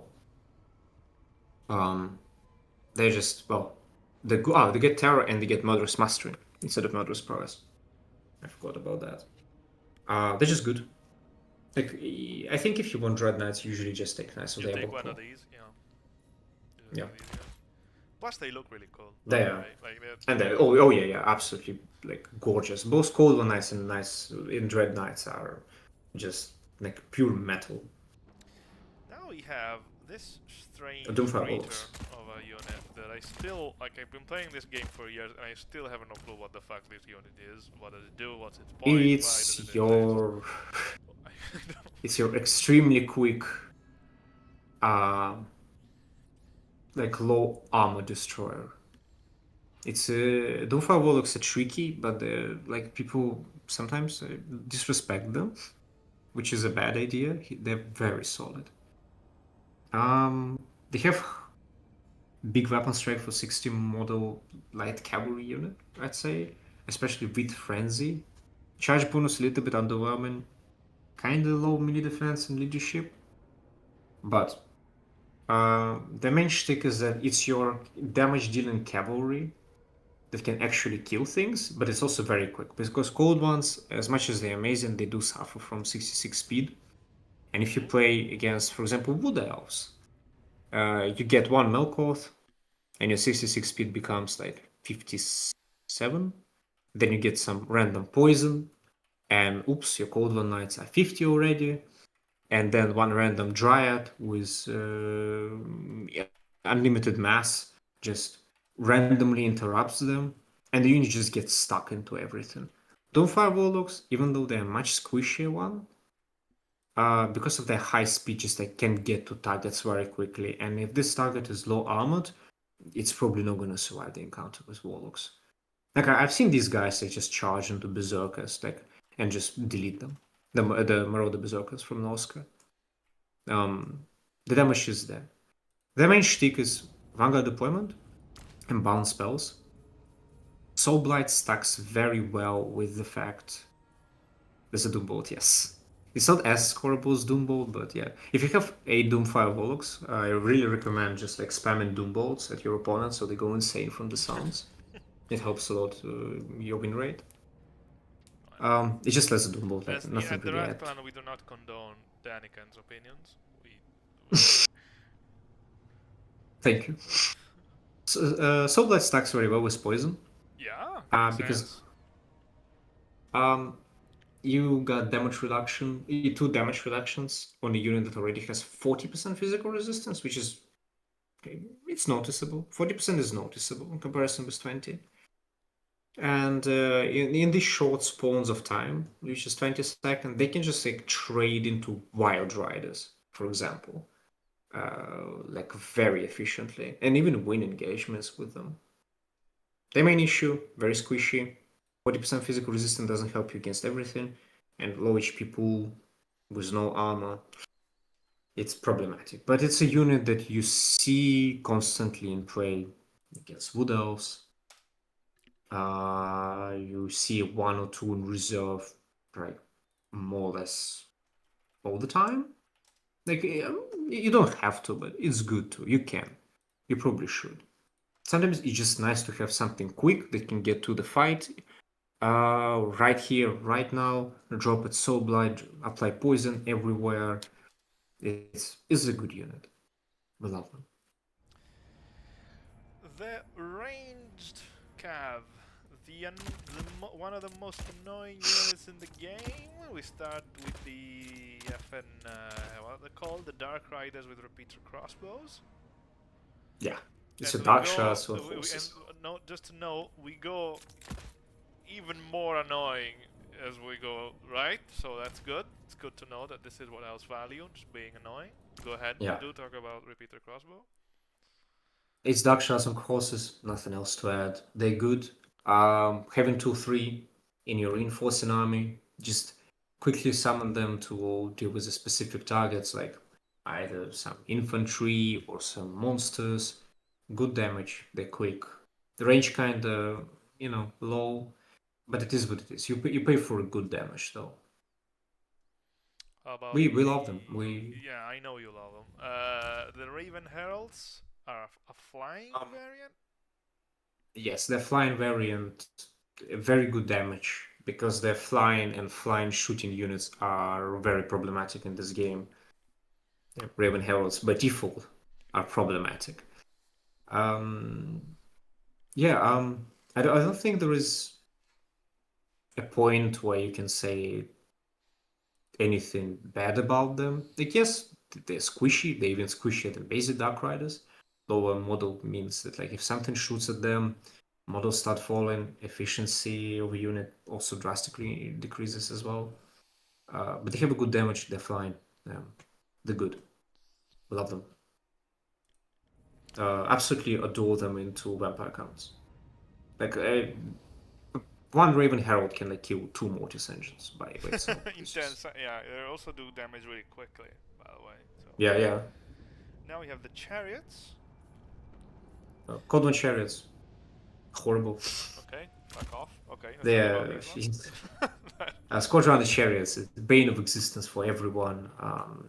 So light chariot, you should use it as a chariot, melee one against chaff like Marauders. It's ranged attack. It says bonus versus large. It's kind of good into everything, but usually you don't want to waste ammo into infantry lower price bracket than like Forsaken. And the shooting attack against large is just notoriously annoying. There is a reason why some Dark Elven builds are 4 Scourge chariots, and it's because this unit, by the point we have a 6.2 after the hotfix, unit still needs a nerf. Mhm, mhm, Um, mhm, they are uninteractable for many factions, mhm, mhm. and you should probably have them in 70-80% of the matchups, at least 2 of them, at least. Let's take a quick detour to the missile monsters. So we have Medusas. Medusas. They say Medusas are it's great. anti-large, but It's It's anti-large as a melee fight. yeah, it does like at a range. It deals good damage into everything, right? Like it seems to be. Yeah. So ranged attack is more or less like a shotgun, which deletes infantry, especially if it's clumped up. You use it as your anti-infantry kiting tool. So, you shoot at Forsaken, you run back, you shoot again. This is how you use them. When the real fight starts, they can still do horse characters, no issues. I had a moment where two of those surrounded Archon and killed him. Um, it's a good unit for their price, and it's a very cheap terror piece, which, by the way, applies a artillery leadership debuff when it shoots. So if you shoot Forsaken from behind, and then not Forsaken, the Chaos Warriors, let's say, uh, you apply leadership artillery debuff, you apply the under fire leadership debuff, then you charge, you apply another leadership debuff, and it's a terror closing piece. So, you can do some really interesting things with them, but even without going clever, it's just you have infantry clearer, and it's amazing at this job. Regiment of Renown, beta stats, gets an ability Evolve Malus. I don't think I've ever seen this ability do good damage into anything. Sometimes you just have 350, you don't know where to spend it, you upgrade your Medusa. Just for better stats. And, well, you get at least something from Veil of Malice, I guess. But actually making a build and immediately, I need the Siren of Yeah, Red Ruin. like No, that doesn't happen. you might want like a Medusa, and if you don't, even if you have more funds, you might just say, well, okay, I might as well. Yeah, because 350 is a cursed number for Dark Elves. It's just, you don't know where to spend it ever. And, well, sometimes you just gotta upgrade your Medusa, I guess. Monsters and beasts. Will we ever get out of this section? We will never know. Why can't I? Oh well, whatever. Harpies. You have a limit of 5. Harpies. Yeah. What can you tell me about harpies? Their War Fury should be, Um, and I will take over. yeah, what this. Fury? Their War The- Fury should be, which means that they are a flying harassing unit that can be countered because it's not super fast. Yes, Harpies are your air block. Use them to, for example, contest in some way air, though they're not really good at this and definitely overpriced for that job. Like, they're not gonna fight Chrome and Furies in any good capacity. You use them to catch the gyrocopters. You use them to sometimes reach ranged units that otherwise are really hard to reach with just your melee cavalry. They're not good, but sometimes they're necessary. What can you say? Yes. The Regiment of Renown Harpies get better stats and get a very good passive ability, which is Crow Feast. It gives them very decent regen in melee. This is a unit that you can actually kind of contest the air. For example, you throw your Crows of Cain at Furies of Corn, but you apply some debuff like Amphibian Fall, for example, so you that need cuts some to stats. do more than one click, basically. Yes, you always need to do more than one click Yeah. against Chaos factions. Yes, Yeah. that's why we win and they lose usually. Yes. Yeah, so basically, yeah, it's a relatively self-explanatory unit. It is an air block. It is something that you use to tie up ranged stuff or contest the air, but it probably could stand to be maybe slightly faster or something like that. I say keep it the same speed, but Or make it remove cheaper. like some gold I think cost. make it a little bit cheaper. Yeah. Crows of Cain, on the other hand, is solid. They are solid. Like you can take them in every build, like no issues. Manticore, we've talked about it before. It's just a weird missile type unit that you just throw it at something, and Missile? as in like it's a you right click on top of something and you hope it does its job, but it can rampage. Yeah. The main two features of Manticore is that it's flying and it's the cheapest terror causing monster. probably like one of the cheapest in the game. I actually don't know a cheaper Terracotta monster than a Feral Manticore. For 800, sometimes you just always to have a Terracotta in piece, and Manticore is usually the way you do it. Like you just have one in reserve, and you're like, oop, sometimes I might need it. And most of the time you do.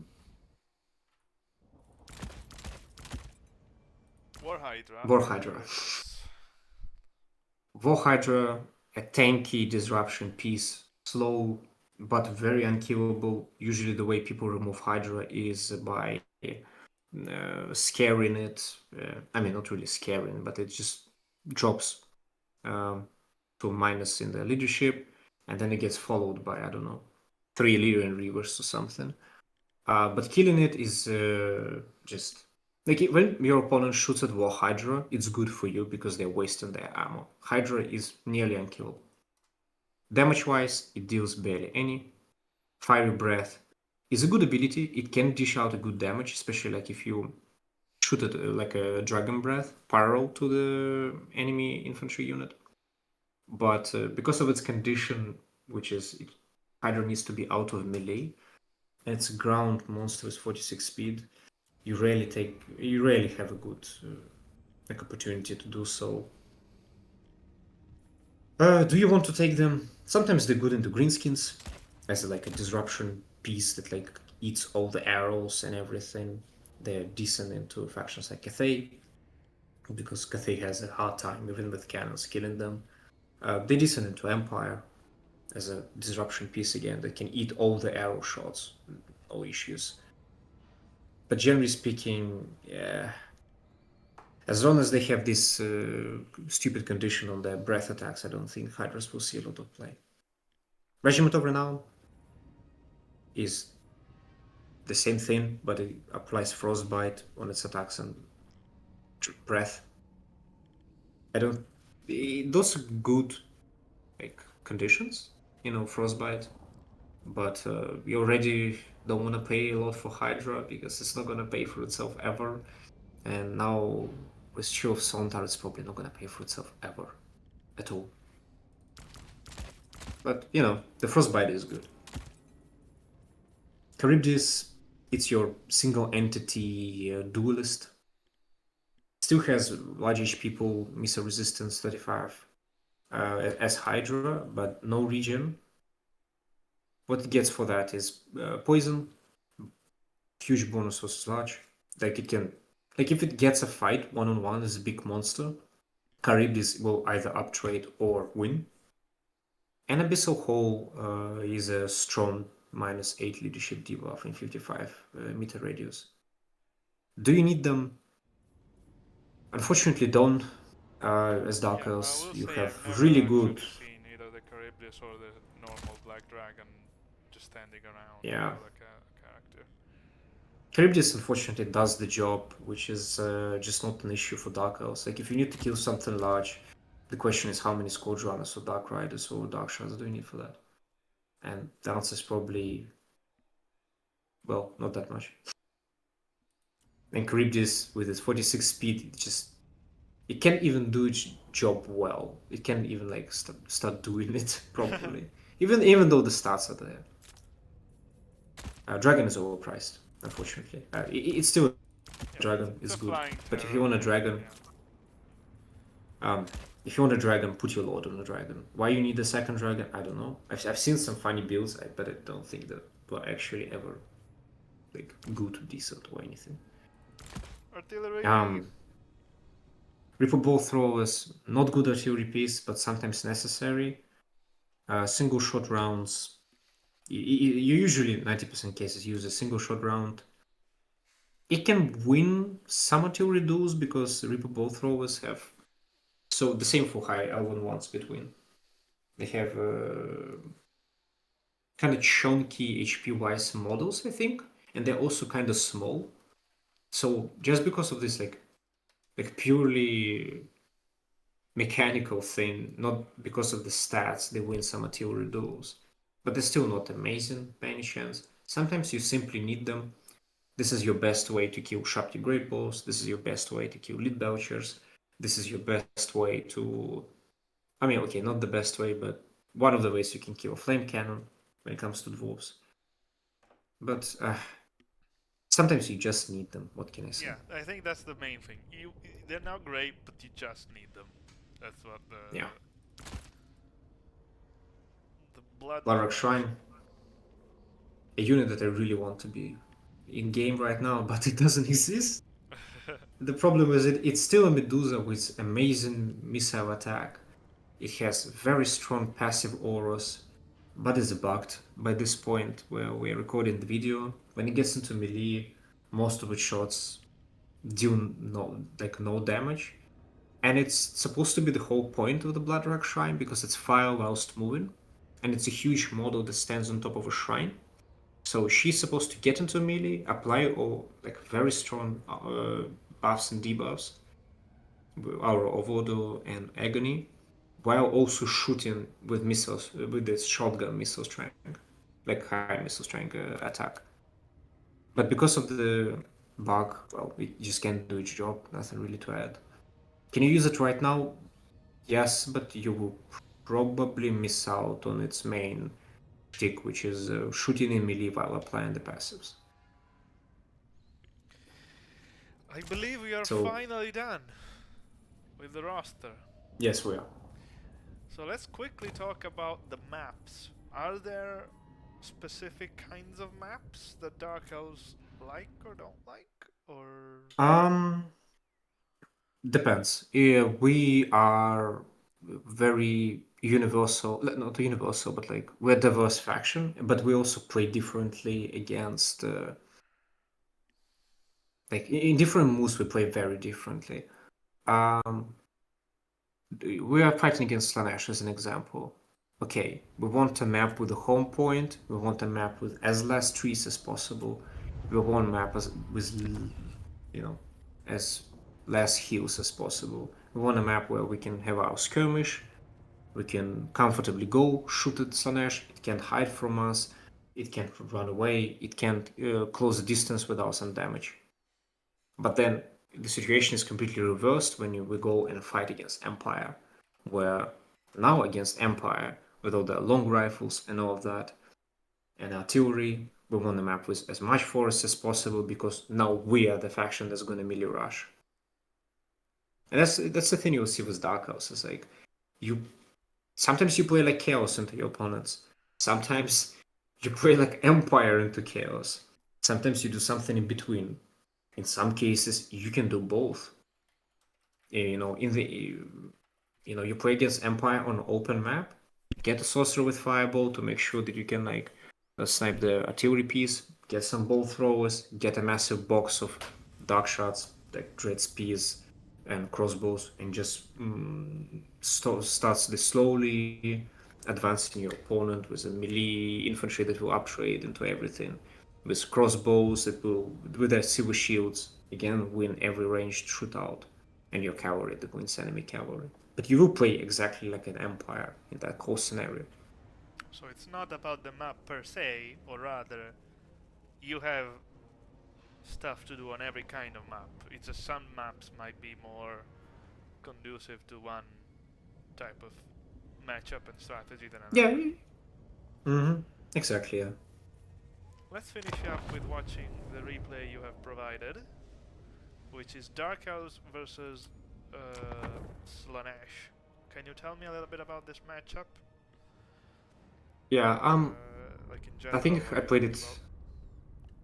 about? It's Slanesh, and as we were discussing right now, it's a matchup where you kind of want to kite them because Slanesh doesn't have really good tools to deal with Scourge Runner kite. I decided to go a little bit more defensive in this game with dark shots. I usually don't bring them, but because of the board alone, because I can kind of secure myself on this area on the hill, you'll see where I position myself. I decided to go a little bit more defensive. And also I brought Dark Pegasus immediately because as a flying unit, Slanesh has only three choices. It's either bring the skirmishers, which they're kind of vulnerable to scourge runners. The opponent brought Azazel, which is not usually what you see, so that was a little bit problematic. And the third choice is to summon Furious. which we kind of want to. I wanted to bait him in for Furies. He didn't do that in the end, but it is what it is. We start with kiting the game. We take sorcerers for shadows, just to prevent Hellstriders and Heartseekers to reach in us. With Malkoth? With Malkoth. Yeah, and just, well, it's a free damage, why not? And immediately, that's what we do. We take our block of infantry, we position in a good place, because we know the opponent is probably gonna rush us. They don't position themselves for a build-up in the trees.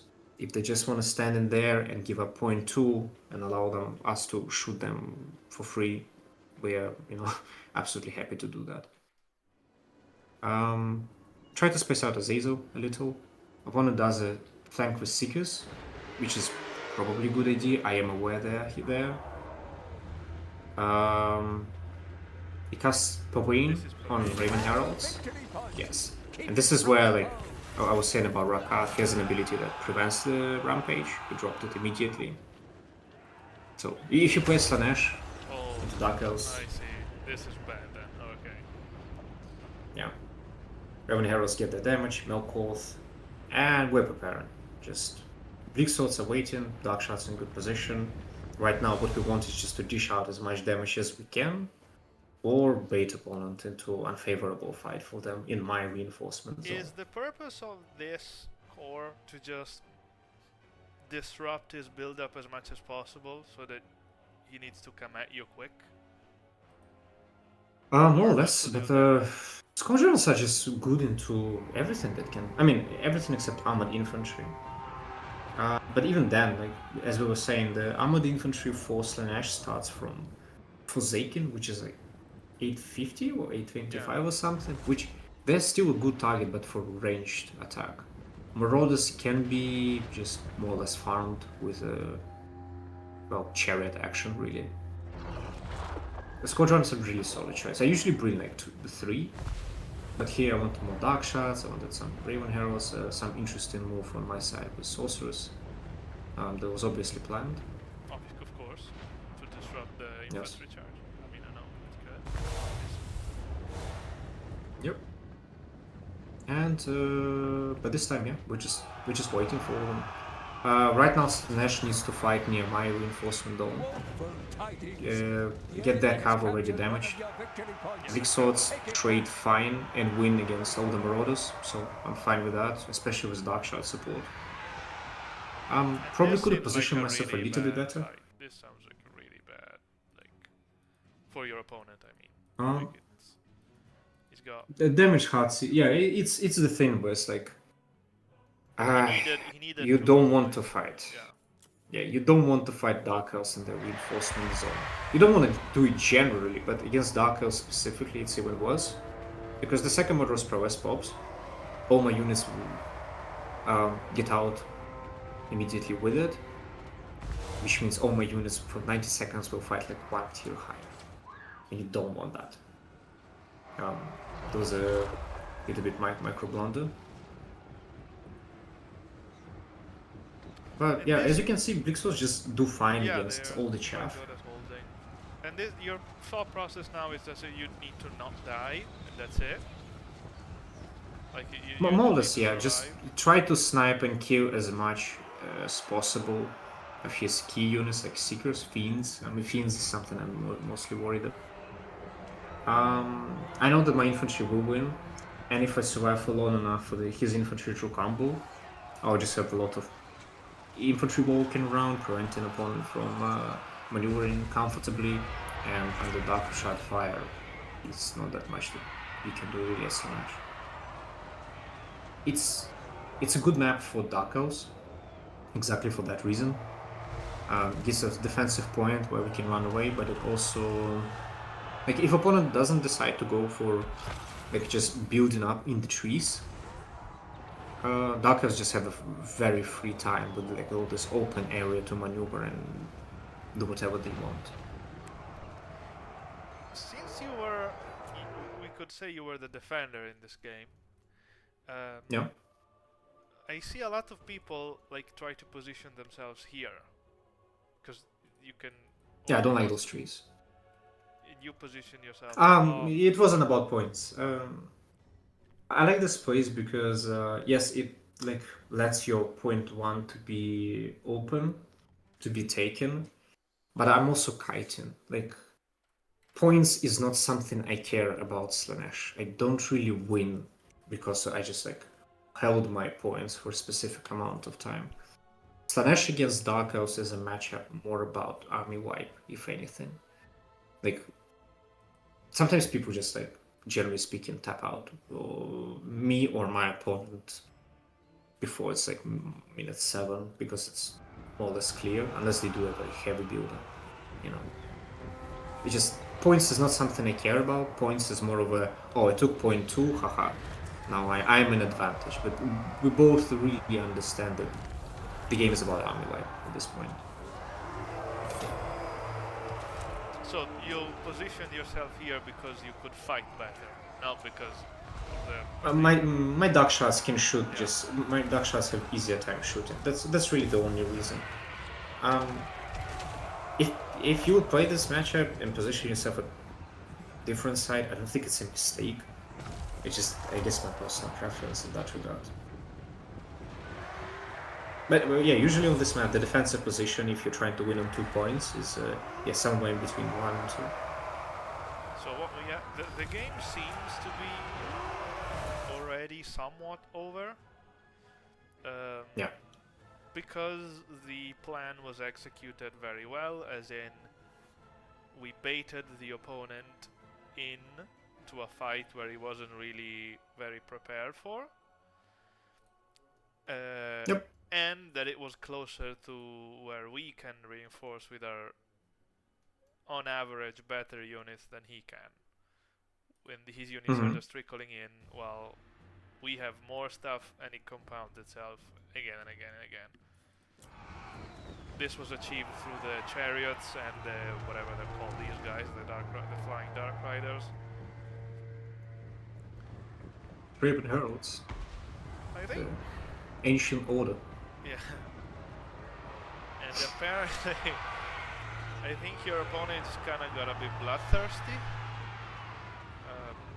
But it is understandable because you were kiting and you would have taken a lot of damage if you just stood there taking it. Like, makes sense. Yes. As a Slanesh player, I think the way you want to approach this matchup is you want a map where you can safely build up. Safely from the Scourge Runners and Dark Riders. And then you with a huge force, try to rush Dark Elves, triple cap them, and wipe them from the map.